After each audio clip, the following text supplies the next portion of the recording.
About 30 days ago, I reacted to a video about eating 30 eggs a day for 30 days. I'm eating 30 eggs a day for a month.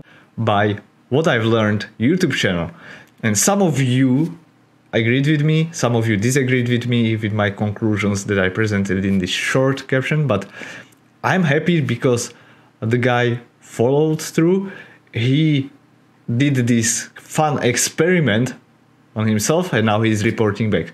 So let's find out what he found out for himself and what you can take away from his experience. And just before we start, I'm not criticizing here, I'm trying to use this content as something to give you more information, maybe something you missed, you didn't realize, and hopefully help you to become a healthier, better person. If you enjoy this, you know what to do. Like, share, subscribe, and let's get to this video. This is 300 eggs. It's only gonna last me 10 days because I'm gonna eat 30 eggs a day for 30 days. A while ago, I was reading about this bodybuilder from the 1960s who claimed that eating 36 eggs a day for 6 to 8 weeks was as good as a mild steroid cycle. That sounded way too good to be true, so I thought I'd give it a shot. The first step was to acquire tons of eggs. I took a before picture, then I checked my weight and got some blood tests checking cholesterol, testosterone, and a couple other things. The other thing I needed was a good gym. So up until this point, I wasn't really a serious lifter. I was mostly doing CrossFit with a bit of lifting here and there. To see if this egg diet would give me some strength gains, I checked the big 3 lifts. Vince Gironda originally recommended consuming all the eggs as a smoothie with half and half, a banana, and protein powder. He also said to eat a pound of hamburger meat with salad for lunch and 1 to 2 pounds of steak with steamed vegetables for dinner. But for my experiment, a typical day of eating for me would usually be something like 30 eggs, a bowl of rice, a bit of beef, a small yogurt, some fruit, a bit of honey, and maybe a protein bar. So I was getting about 3,300 to 3,700 calories. The first day and the first couple days weren't really all that hard for me. I mean, in total, it's only... So here is the first Kevin. He had been doing CrossFit style of training and now he changed to more like bodybuilding kind of routine, which will give him a different result. We cannot associate the changes that we would see in body composition only to the diet.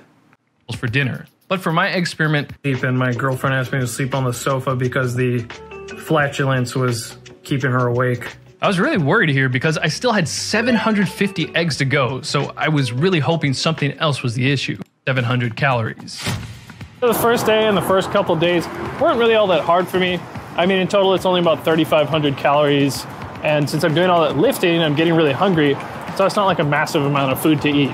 So a bunch of people were asking me how I ate the eggs, either cooked or raw. And I ate pretty much all of the egg yolks raw because I don't want to oxidize the fats within the egg yolk. I've explained why this is bad in another video. As for the whites, I ate them either cooked or raw. And you can actually make a surprisingly good mango ice cream with about 10 egg yolks and about 100 grams of mango. But could eggs really be any better for gains than just eating a ton of protein and calories? We'll tackle that later, but one study did find that whole eggs build more muscle than a protein-matched amount of just egg whites. So day 5 was not too great. I had so much gas I couldn't sleep, and my girlfriend asked me to sleep on the sofa because the flatulence was keeping her awake. I was really worried here because I still had 750 eggs to go, so I was really hoping something else was the issue. I was thinking about what is different about my diet other than a ton of eggs, and I was eating a ton of that mango ice cream. And it turns out that mangoes are high in fermentable short-chain carbohydrates, which can mess with your gut, causing diarrhea or a bunch of gas. So the next day I skipped the mangoes and my stomach felt fine. So it's really good that when you are experimenting, you are also taking notice of how your body reacts, because what works for one person might not work for another person, specifically with different types of food. So we don't want to just throw like carbohydrates are bad or fats are bad or whatever it is. We have people who react to bananas bad, and there are people who react to mangoes bad or whatever. So keep notice how your body is reacting to certain foods, and you will find out eventually like your top best kind of diet for you. The next challenge was the 8th day. Nick Pettis invited me on an episode of his channel Junk Food Japan, so I got to eat tons of really good yakitori, but I still had to eat my daily 30 eggs. So what are you actually planning after this? Actually, I was planning on heading home, probably eat about 15 eggs, something like that. What? I hadn't really had trouble getting all the eggs down until this day. I was choking down egg whites until about 9:30 at night. So one of my favorite ways to get down a couple eggs was to get one of these rice and beef bowls and then put about 5 or 6 egg yolks in it and then mix it up. The 9th day is when I noticed I had actually been feeling pretty great. I felt more focused, had tons of energy in and out of the gym, my libido was higher, and I was a bit more driven and unrestrained. I usually procrastinate on my writing, but within the first 10 days of this egg diet, I had written 8 different posts on my Substack. So could eggs raise testosterone? Well, there are many co-founders when it comes to your mental focus and so on. So, for example, he changed his training routine from CrossFit style to kind of bodybuilding or strength building, hypertrophy oriented kind of workouts. And we know that resistance training, as opposed to maybe CrossFit style, which is more like metabolic kind of workouts and really focused on kind of endurance, can help you with your focus, with your libido.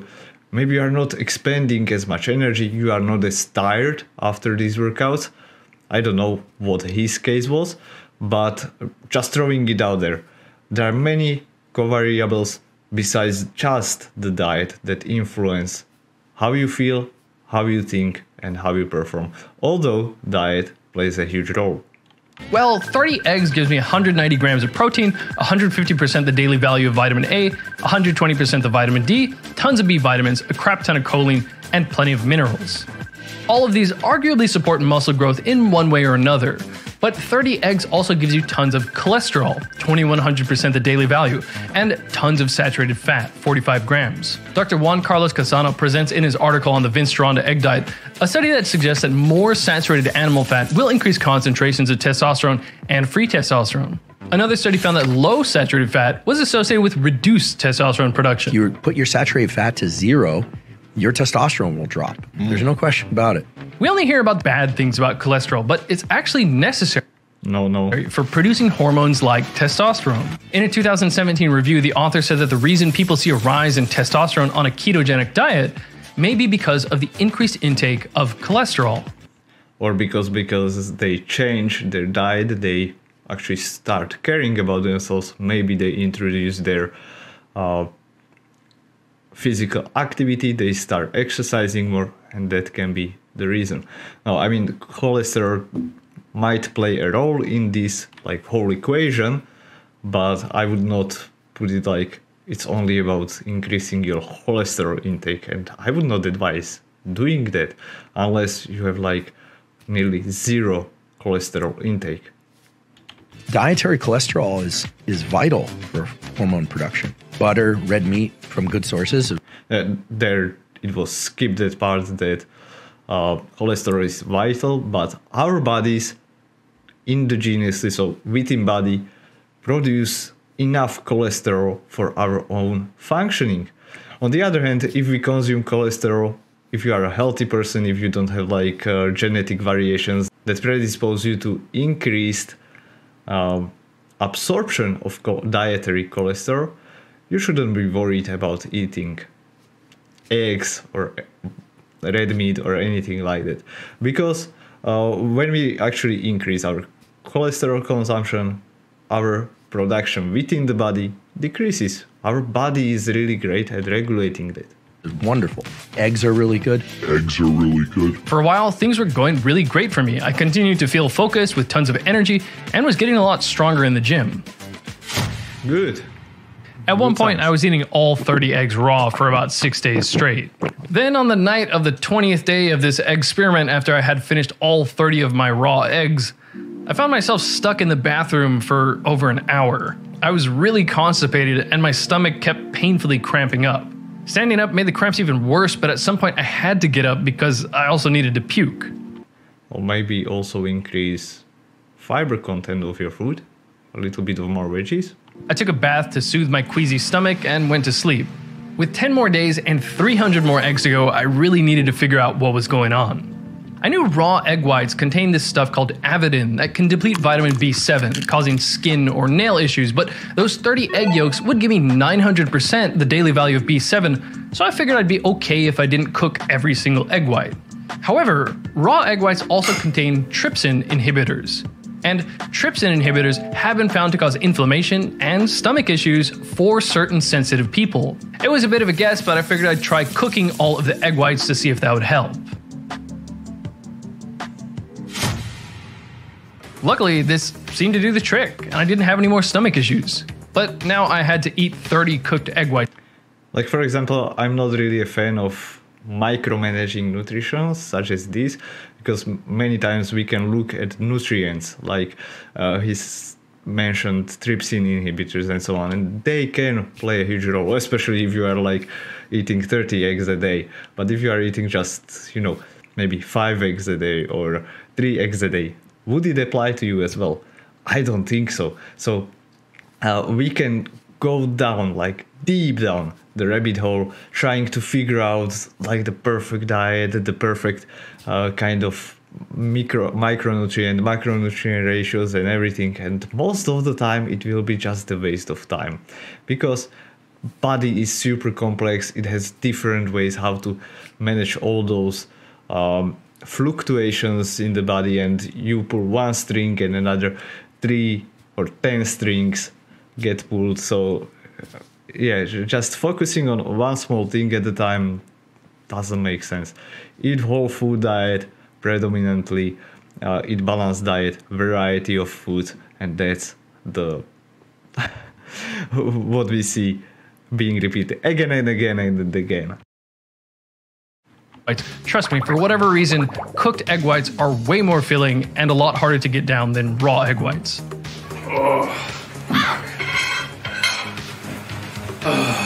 With my stomach issues out of the way, everything was great again, except I hadn't mentioned that I had been sleeping less, for an interesting reason. I don't drink any caffeine nowadays, but the extra energy and drive that I was feeling thanks to all these eggs was to the point that on several days, I would wake up an hour early, but I was too excited to start the day and couldn't fall back asleep. As we discussed, 30 eggs gives you 120% your vitamin D and 150% the vitamin A. I think it's generally well known that vitamin D supplementation can increase testosterone, but vitamin A can increase the levels of a protein that regulates how much testosterone can be made from cholesterol.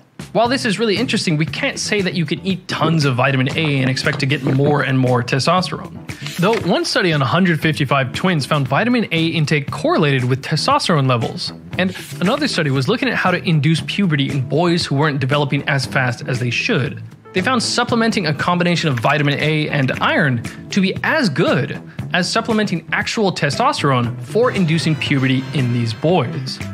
However, the dose of vitamin A was quite low, so these kids were probably not getting enough vitamin A in the first place. If you're interested, I've written about vitamin A and testosterone in a lot more detail on my Substack linked in the description. And if you'd like to discuss these types of things on the WIL Discord, take a look at my Patreon. Did you want me to read these test results or not? So I finally got my testosterone results, and it didn't change.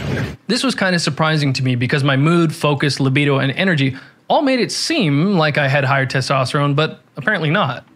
Yeah, and that's what I mentioned before, like you changed also your workout and maybe some other things. So what else changed? Many times people come, for example, to the dietitian, to nutrition coach or whatever, they say like, hey, I've changed this, or they just ask on Facebook or where on the forums, and my sleep got worse, my libido improved or disappeared or whatever. And they are framing that question like if there was only one change they have made over that period of time. Often it's multitude of changes that we do. We are just not aware of it. Though I was also sleeping less, which is bad for testosterone. So finally, here's what I looked like before and after eating 900 eggs and plenty of lifting. I definitely cultivated some mass. There's a bit more fat and probably water, but I added a good chunk of muscle on my frame. I wore the same shorts here both times, so my legs definitely got a lot thicker. But is this result really as good as a steroid cycle? Well, Would eggs give him all these results, or is it something different?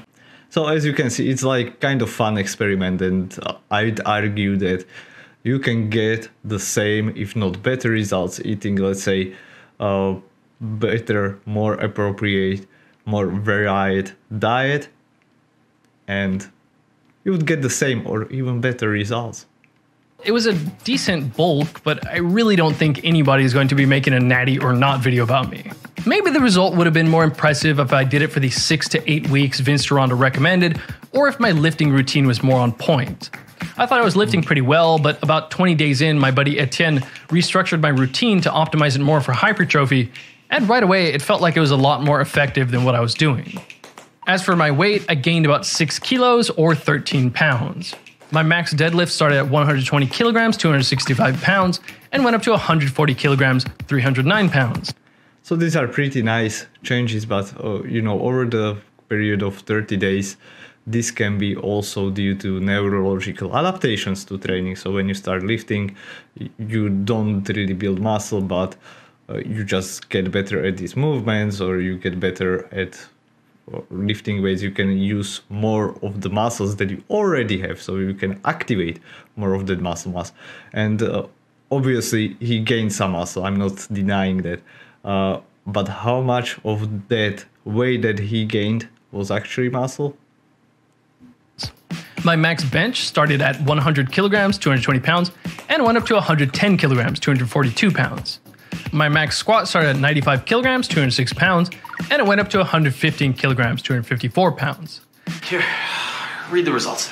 The other blood work I'm sure you guys are dying to hear about is my cholesterol, especially the LDL bad cholesterol, because this is what everyone is concerned about. Believe it or not, my LDL cholesterol, in fact, didn't really change.